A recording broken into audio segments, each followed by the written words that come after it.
E agora eu tô aqui com o Igor Travassos, que é cineasta e comunicador, atua há 15 anos junto aos movimentos sociais com mobilização, articulação e advocacy, na construção de campanhas de incidência no combate à superação ao racismo e seus diferentes reflexos na sociedade. Ele esteve à frente de campanhas estratégicas da Coalizão Negra por Direitos e da Articulação Negra de Pernambuco, compondo os grupos de trabalho de comunicação e o de direito à cidade e combate ao racismo ambiental.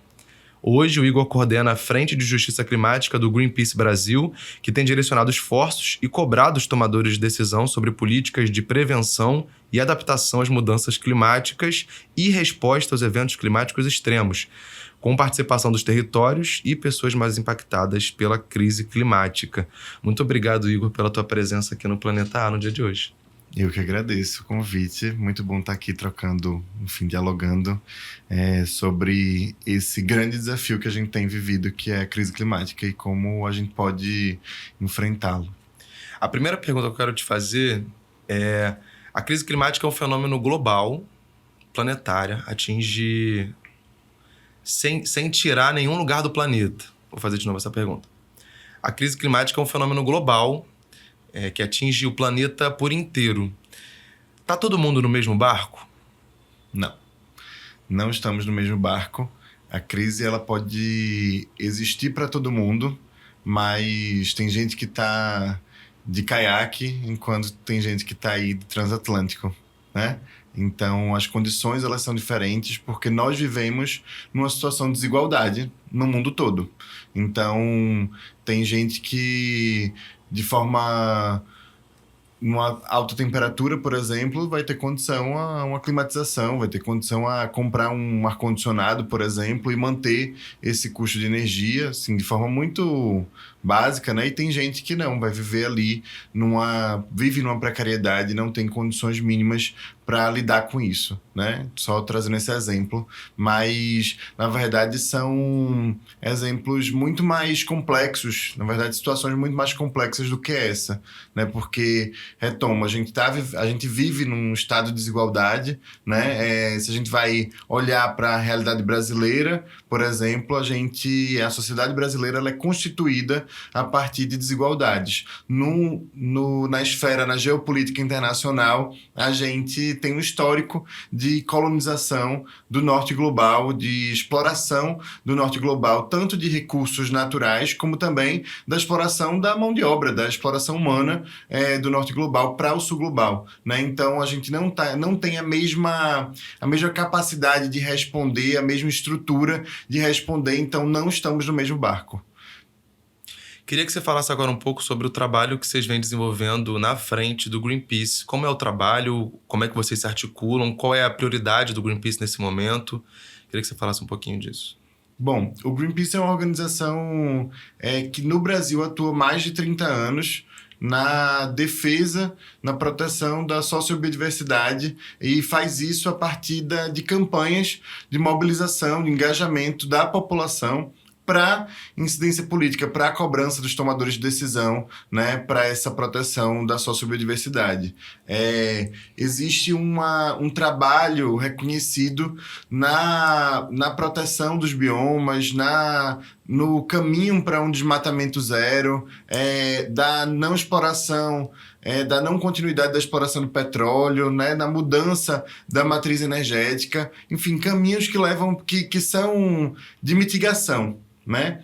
No entanto, acho que não só o Greenpeace, mas o ecossistema de organizações e organizações não só socioambientais, mas de direitos humanos, têm entendido que a crise climática ela está acontecendo agora e que as pessoas estão morrendo por causa da crise climática, né? Então, a gente, por precisar agir agora, por precisar garantir os direitos fundamentais e constitucionais da população, a gente começou e aí não só o Greenpeace, mas várias organizações da sociedade civil começaram a pensar e pautar sobre adaptação, né? Então, se a crise está posta, a gente sim precisa continuar os esforços na preservação do meio ambiente, na restauração, né, basicamente, né, no replantar, enfim, na reconstrução, mas também a gente precisa se adaptar a essa nova realidade. E se adaptar a essa nova realidade não é simplesmente aumentar a capacidade de resiliência urbana, a infraestrutura urbana, mas, na verdade, adaptar a sociedade, adaptar vários setores econômicos e sociais para lidar com esse cenário que a gente está vivendo, que vai ficar cada vez, a gente tem repetido, né, muitas vezes, que vai ficar cada vez mais intenso e mais frequente, e que a gente precisa, sobretudo, garantir o direito à vida das pessoas. E eu já emendando nesse assunto que você trouxe da adaptação, eu queria te perguntar, a palavra adaptação, né, na verdade, essa ação de adaptar, ela está muito em alta, tanto nas discussões internacionais, né, com a discussão sobre, por exemplo, o Fundo Internacional de Adaptação e Perdas e Danos, mas também tem chegado na escala local, tendo em vista que a crise climática já produz os seus efeitos no nosso dia a dia.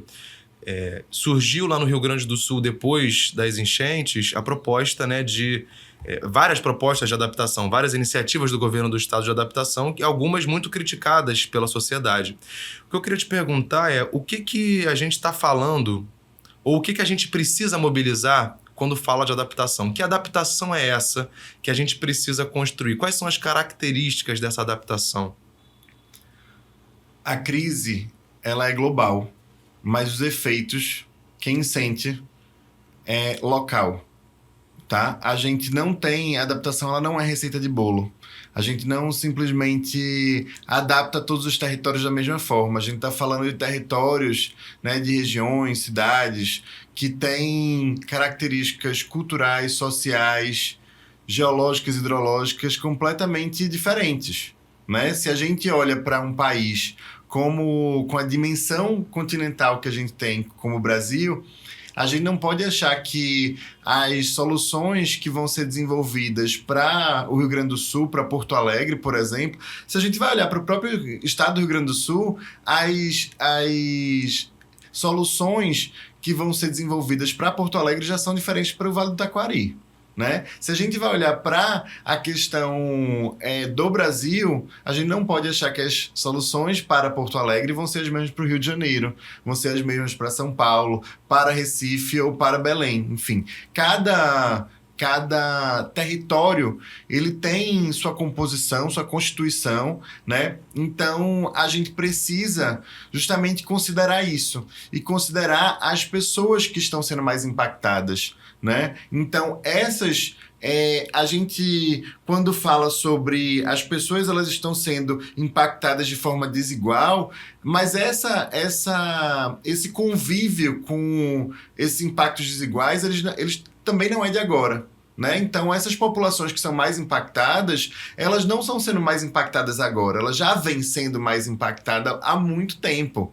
Então, essas populações, né, essas populações que não são vulneráveis, elas são vulnerabilizadas, né, pela omissão das políticas públicas, elas já criaram condições de coexistência. O que elas precisam é de estrutura, de que várias dessas soluções, dessas tecnologias sociais que já foram desenvolvidas no território, elas tenham o suporte da política pública. Que os governos, os tomadores de decisão, eles enxerguem, né, e não façam política pública para essas pessoas. É fazer política pública com essas pessoas.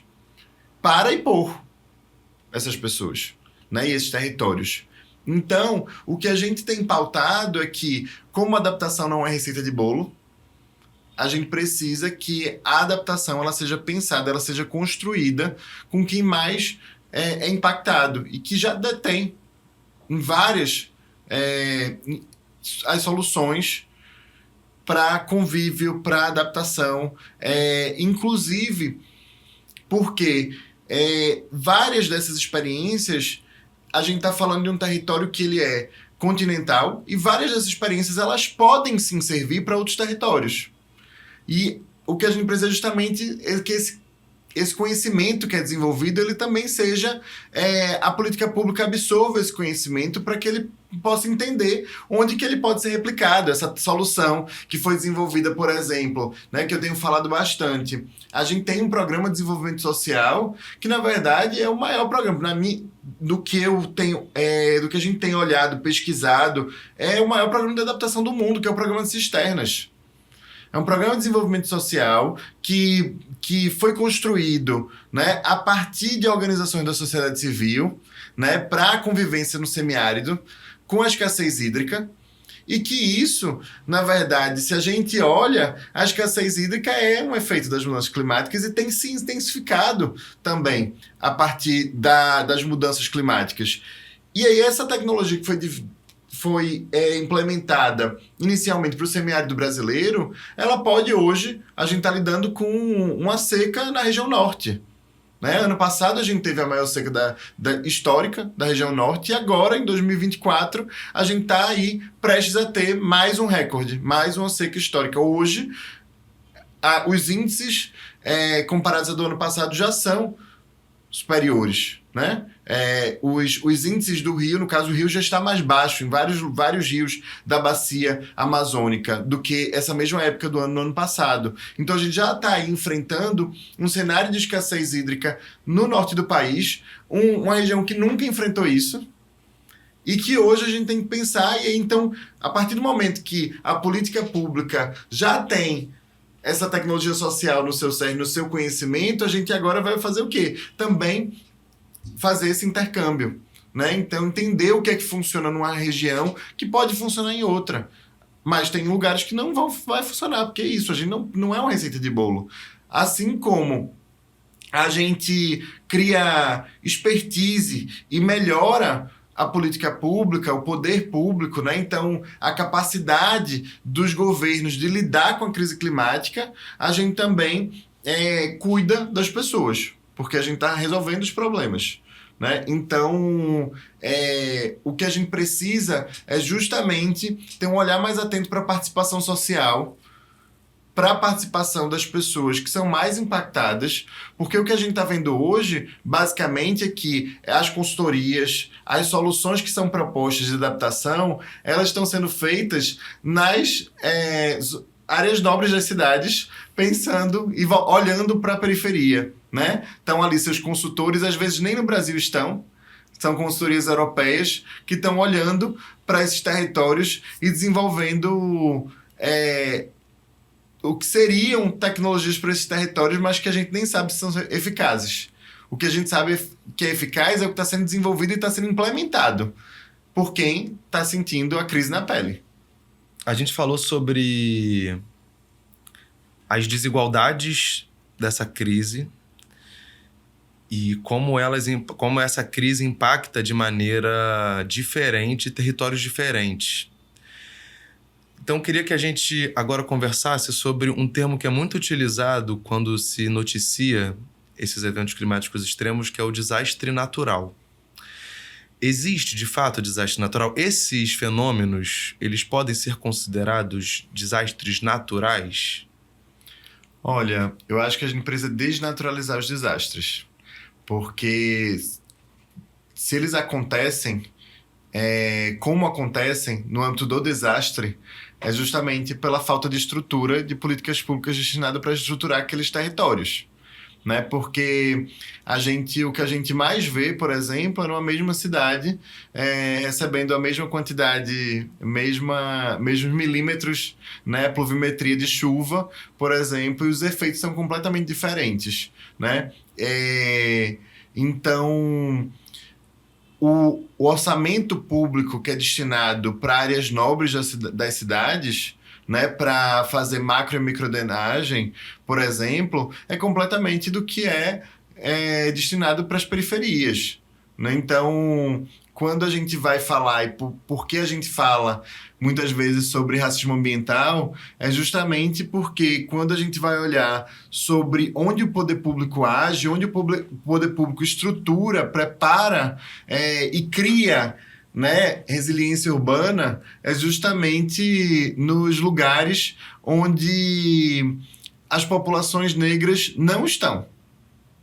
né? Então, o olhar da política pública, o investimento da política pública tem sido para as áreas nobres, as áreas embranquecidas das cidades.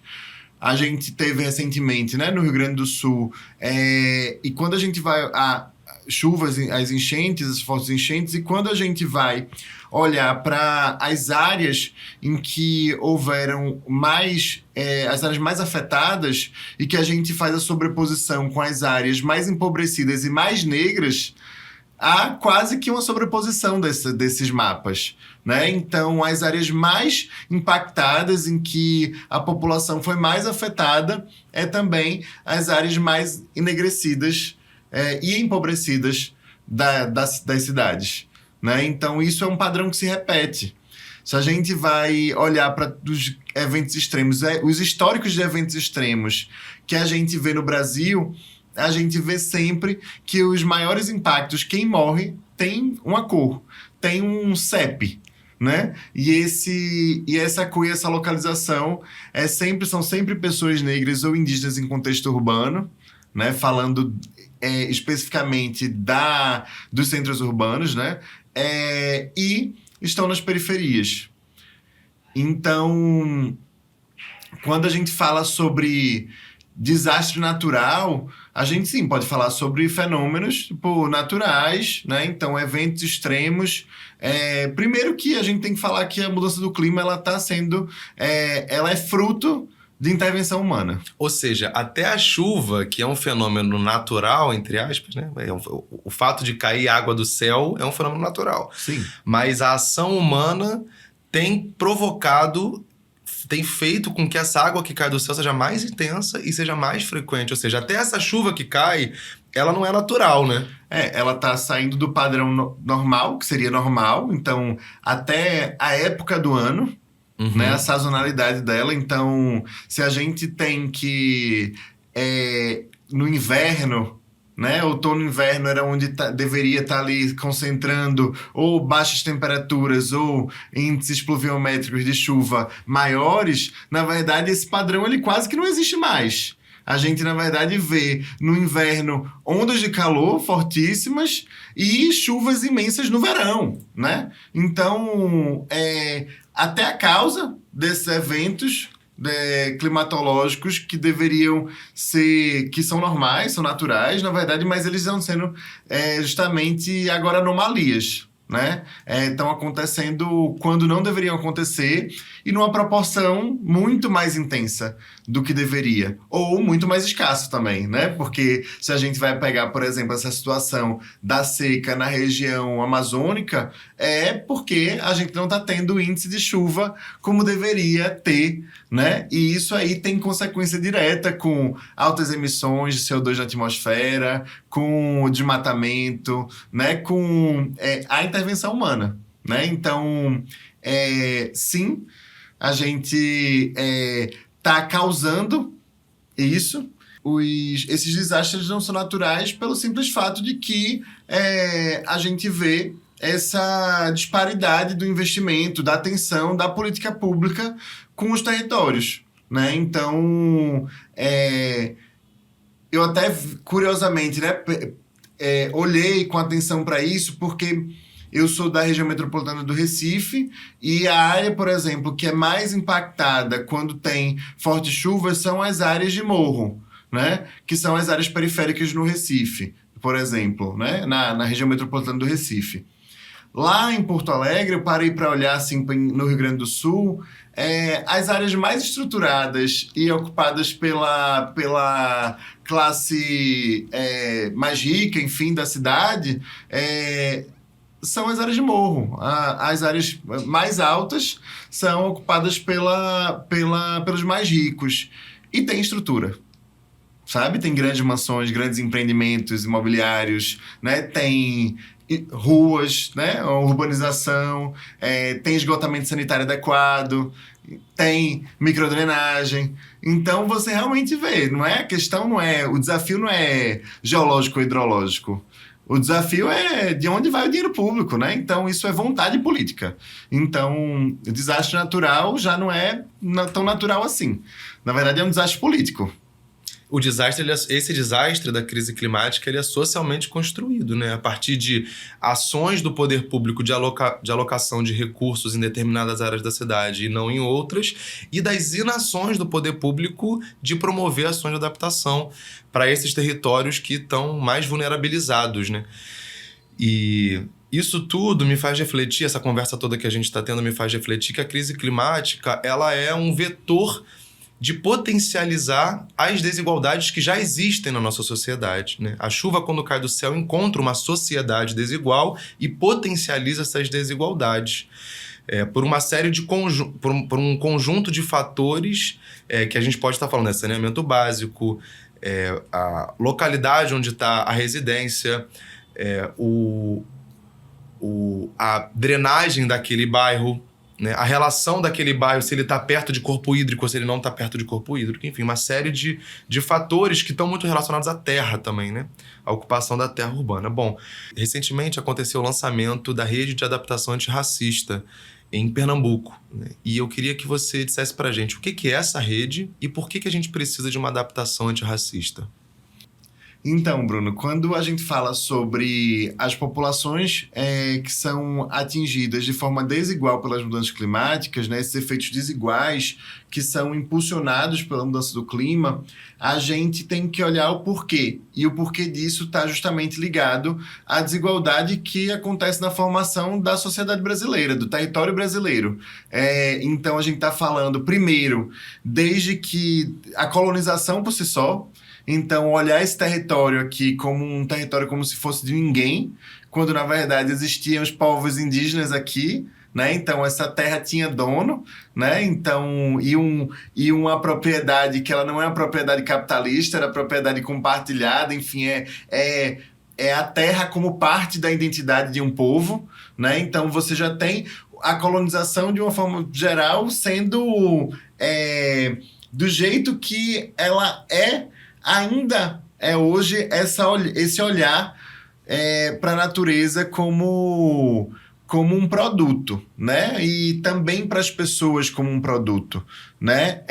E essa colonização ela traz a escravização junto, né? E desse processo a gente tem os povos indígenas e os povos negros de África que foram escravizados, colocados ali como, de fato, sub-humanos, né? Populações sem alma, sem direito a nada, né? Então, como indigentes. Então, isso se constitui na sociedade brasileira, né? Então, a ocupação do espaço urbano, desse território, ela se dá à base do extermínio, da violência, da negação da vida. Né? Então, nesse processo, quando a gente tem a abolição, por exemplo, da escravidão no país, a gente não acaba com o racismo. Na verdade, a gente transforma. Ele não está baseado mais no sistema escravocrata, mas ele está na base da sociedade. Então, quando a gente pensa sobre como que a gente faz para lutar por uma justiça climática, né? Como que a gente faz para que esses efeitos provocados pela crise climática, eles não sejam desiguais, eles sejam simplesmente as ações e práticas que a sociedade precisa ter para enfrentar e para conviver de forma igualitária. Óbvio que isso aí é utópico, porque a gente está baseado e constituído em desigualdade. Então, já que a gente está baseado e constituído em desigualdade, a gente precisa corrigir isso de forma com equidade, né? E equidade é olhar para as diferenças, né? Olhar para essas desigualdades e entender que a gente precisa de mais esforços para corrigir erros que são erros históricos, né? Então, quando a gente fala sobre uma adaptação antirracista, é uma adaptação que considere a perspectiva das pessoas mais impactadas. E quem são as pessoas mais impactadas no Brasil? As pessoas mais impactadas no Brasil, racialmente falando, são pessoas negras e indígenas, né? Quando a gente vai falar sobre gênero, são mulheres. Quando a gente vai falar sobre perfil etário, são as crianças e os idosos. Então, tem vários grupos sociais que estão em situação de vulnerabilidade, né, que foram vulnerabilizados ao longo dos anos, por diversos motivos. A gente pode, por exemplo, abrir aqui a discussão de por que pessoas com deficiência também estão nesse grupo, porque sequer têm acesso a uma informação acessível, muitas vezes, né? Então, até a discussão sobre clima, sobre mudanças climáticas, sobre segurança, o que fazer ou não fazer, né? Então, isso sequer está sendo acessibilizado, muitas vezes, né? Então, tem isso. Então, por que a população LGBTQIAPN+, está também dentro desse grupo? Então, são vários recortes, mas basicamente passa pelas desigualdades e pelas violências que estruturam esse lugar que a gente está aqui, né? Que é o Brasil.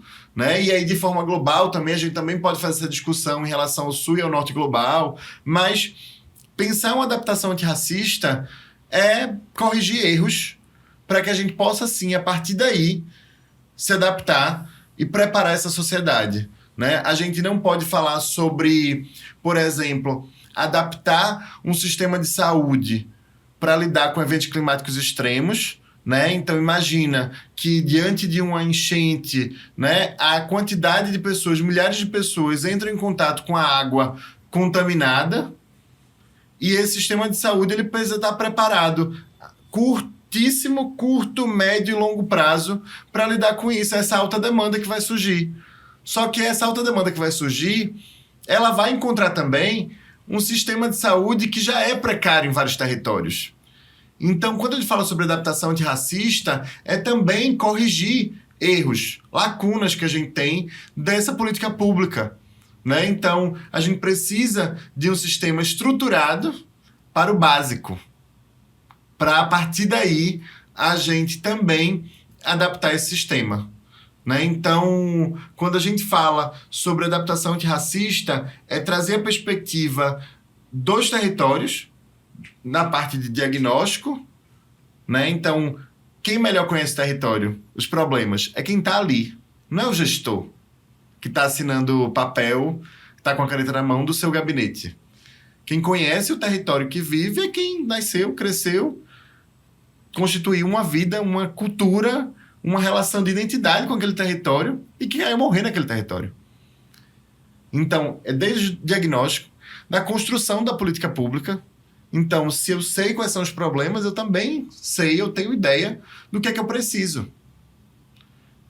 E é também essa população que vai se apropriar da política pública para cobrar a implementação dela, para fiscalizar e para revisar a política pública. Então, quando a gente fala sobre adaptação antirracista, é basicamente uma adaptação que considera a perspectiva das pessoas mais impactadas, tendo como base que, racialmente, nesse país, a gente está num país constituído de maioria negra e indígena, né? E a gente precisa considerar essa perspectiva, porque uma cidade, um território, enfim, um país bom e preparado, né, para lidar com as mudanças climáticas, da perspectiva da população negra, é um país bom, preparado para qualquer pessoa. Então, é isso que a gente tem falado. Então, o Greenpeace se soma a várias organizações da sociedade civil que trabalham tanto nas bases, como organizações que trabalham no território nacional, mas que são organizações da sociedade civil do campo de direitos humanos, não é só do campo socioambiental. Até porque a pauta climática está cada vez mais presente na discussão das várias pautas. Entender, a gente começou a entender que a pauta climática ela precisa ser transversal, ela precisa estar, a gente precisa conversar com ela a partir dessas desigualdades, né? Afinal de contas, clima não é meio ambiente, né? Exatamente, é também. Então, a partir disso, essas várias organizações se juntaram para cobrar uma reestruturação do Plano Nacional de Adaptação, que hoje o governo está chamando de Plano Clima Adaptação, e que isso fosse feito com a participação justamente das pessoas mais impactadas, né? Trazendo essa perspectiva que eu falei aqui, né? E aí essa rede se junta, na verdade tem mais de um ano de existência, mas a gente cria uma maturidade e lança essa rede junto com um conceito. um conceito do que é adaptação climática antirracista. Né? E esse conceito é o que a gente apresenta para a sociedade, apresenta para os governos e quer que seja incluído no cerne da política pública de adaptação climática, porque para a gente não existe adaptação se ela não for antirracista. Recentemente, a Aniele Franco, que é ministra da Igualdade Racial, fez um post no Twitter ou no Instagram, não me lembro, falando sobre racismo ambiental. E esse material viralizou, né? Tanto a direita quanto a esquerda começaram a debater sobre esse tema. Queria que você explicasse pra gente, sua fala ao longo de toda essa entrevista já dá pistas do que é o racismo ambiental, mas eu queria que você explicasse pra gente, pra todo mundo que tá ouvindo, o que é o racismo ambiental. A Aniele traz em janeiro desse ano, 2024, né, a partir das chuvas aqui da Baixada Fluminense, ela publica falando sobre racismo ambiental, mas a gente não é a Aniele que inventa esse termo, não é o Benjamin Chaves que é o autor, né, na verdade, que o pensador norte-americano que cunha o termo racismo ambiental, que inventa racismo ambiental. Na verdade, se cria o conceito. Mas o racismo ambiental, se a gente pensar na formação do Estado brasileiro, desde que o Brasil é Brasil, a gente vive o racismo ambiental. Desde 1492. Exato, desde que a gente... O que eu falei mais cedo, né, antes, quando... A colonização, no caso, os portugueses chegam aqui, acham que podem fazer o que quiser, não consideram inclusive a ocupação indígena, né? A existência dos povos indígenas aqui, acham que eles são donos dessa terra, né? Então, isso já mostra, já é puro e simples racismo ambiental. Né? Então, e aí, a partir disso, ano a ano, né, dessa ocupação, da colonização e da estruturação dessa urbanização colonial que a gente tem, que a gente segue até hoje, a gente só alavanca, só impulsiona o que é o racismo ambiental. Né? Então, hoje, na forma da urbanização que a gente tem, né, da ocupação das cidades, formação das cidades que a gente tem, isso está muito presente na ocupação dos territórios. Né? Então, como, por exemplo, racialmente, a cidade é ocupada. Então, por que territórios periféricos? Né? Primeiro, porque territórios são ocupados majoritariamente por uma raça ou por outra. Né? Isso vai justamente lidar para a formação dessa cidade. E aí, quando a gente vai olhar para esses territórios também, os territórios com menos infraestrutura são ocupados majoritariamente pela população negra, né? E indígena em contexto urbano. Então, o racismo, na verdade, o racismo ambiental, a gente tem que, antes de tudo, voltar lá umas casinhas e pensar sobre racismo enquanto ideia. Não enquanto estrutura, enquanto sistema, mas enquanto ideia. Uma ideia de superioridade, né? Uma ideia de que uma população, um grupo, né, é superior a outro, né? Tipo, em existência. Então, eu posso fazer o que eu quero com aquele outro grupo porque ele é inferior a mim, eu sou superior. Essa ideia de superioridade, né? De supremacia. Né? Então, isso é colocado, inclusive, se a gente vai olhar também, para a própria condição humana de se achar superior a outras espécies. Né? Então, eu posso explorar a natureza porque eu sou superior a ela. Né? Então, isso é uma perversidade. Né? Então, e aí falando sobre o racismo, né? Então, isso tá como ideia, então essa ideia ela estrutura um sistema. E aí a gente tem na disposição dos territórios o que a gente chama de racismo ambiental, né? Que, na verdade, é um conjunto de coisas. A gente hoje, por exemplo, fala que os eventos climáticos extremos, eles materializam o racismo ambiental, porque eles mostram para todo mundo quem é que morre quando vem as fortes chuvas, que foi exatamente a pergunta, a explicação da ministra, né? Ela justamente falando que só pessoas negras periféricas morreram aqui no Rio de Janeiro, em Duque de Caxias, na Baixada Fluminense, em janeiro, né? E que isso evidenciava que era racismo ambiental. Mas, na verdade, a gente está falando de um conjunto de casos, situações, complexidades. Se a gente vai falar sobre o extermínio da população indígena no país, isso é racismo ambiental, né? A falta de direitos ligados à terra e território quem ocupa, né? Então, quando a gente vai ver um empreendimento com um alto impacto negativo socioambiental, ele muitas vezes é colocado em qual território? Um território negro, um território indígena, né? Um território de uma população, de um povo, comunidade tradicional, né? Então a gente vê uma série de empreendimentos e de todos os níveis, não só do setor privado, mas também do setor público. E o setor privado só faz com o aval do poder público. Então você vê uma série de violações à terra, ao território, e um território que é ocupado, né, por pessoas negras e ou indígenas, que são alvo desses empreendimentos, dessas violências. Então, quando a gente fala de racismo ambiental, é isso, né? Então,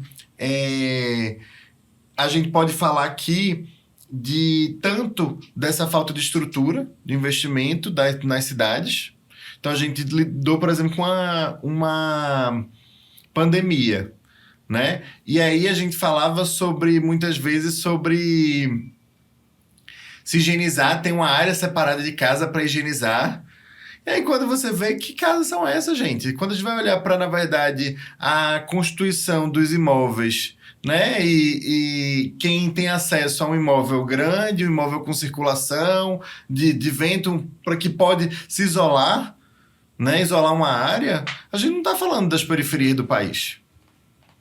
E as periferias do país são ocupadas majoritariamente pela população negra, né? Então, isso é uma série de fatores. Se a gente vai falar sobre disponibilidade de áreas verdes nas cidades, as áreas verdes, as que existem e as que estão sendo criadas, né, justamente nesse sentido de resgatar e de arborizar as cidades, são todas em áreas nobres.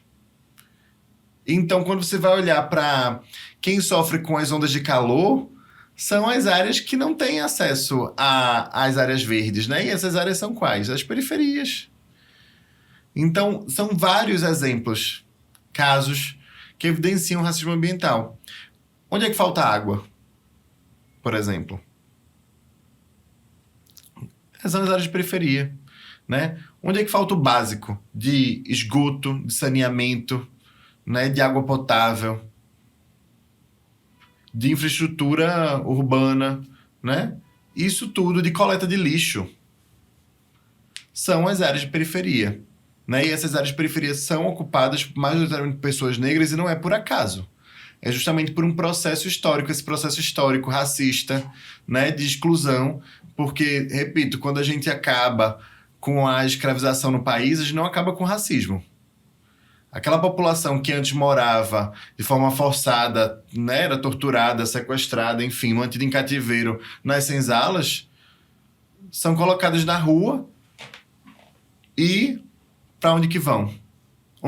Qual condição que tem para comprar um imóvel, comprar uma terra? Não tem. Então começa a ocupar áreas e áreas que simplesmente num processo de higienizatório, também os governos, os tomadores de decisão à época e até hoje, escolhem não olhar, né? Então são amontoados. Deixa lá, sabe? Não são cartões postais, a gente prefere olhar e dar aqui estrutura para esses outros lugares, deixar eles lá Basicamente, eu sempre digo, para mim é política de extermínio. É tipo, vai chover, vão morrer e tá tudo certo, sabe? Ou então vai vir uma pandemia, né? Eles vão aí se contaminar, vão, sei lá, morrer e tá tudo certo, né? Então eu digo que o racismo, basicamente, é uma política de extermínio, né? E o racismo ambiental tá aí, né? Como também é uma política de extermínio. E engraçado que quando a gente vai discutir sobre segurança pública, existe um conceito que é perturbação da ordem e da paz, que é um conceito utilizado basicamente para controlar a sociedade civil, para controlar a população, né? Então, uma manifestação é uma perturbação da ordem e da paz. No entanto, eventos climáticos extremos são efeitos perturbadores da ordem e da paz. Só que são provocados, muitas vezes, pelo poder público, pela falta de estrutura, né? Só que, por que a gente não está tão preocupado com esses efeitos perturbadores da ordem e da paz? Porque eles estão servindo. Para quê? Para exterminar. Eles estão servindo para realocar, né? Que no caso, como o poder público tem feito, na verdade, é remover pessoas, não é nem realocar, é remover pessoas, desapropriar, para depois chegar ao capital imobiliário e apresentar grandes empreendimentos e lucrar com aqueles territórios. Mas calma aí, não eram territórios que não tinha solução? Então você percebe como o racismo ambiental está aí. Na verdade, é o que a gente sempre viu. É o governo, né, os tomadores de decisão, se isentando de sua responsabilidade e preferindo, na verdade, exterminar essa população. E aí utilizando do que pode, inclusive do clima. Igor, pra gente terminar, eu queria te perguntar uma recomendação de leitura, de série. O que você tá lendo, o que você tá vendo nesse momento? Olha, uma recomendação de leitura muito boa para mim é o livro Racismo Ambiental e Emergências Climáticas, que foi desenvolvido pelo Instituto de Referência Negra Peregum, organizado pela Mariana Belmont, com a Aura Leituras. Esse livro está disponível online, gratuito. E aqui no link, aqui na descrição do episódio. Boa. Também eu acho que uma série interessante para pensar sobre futuro, né? Acho que é Extrapolations.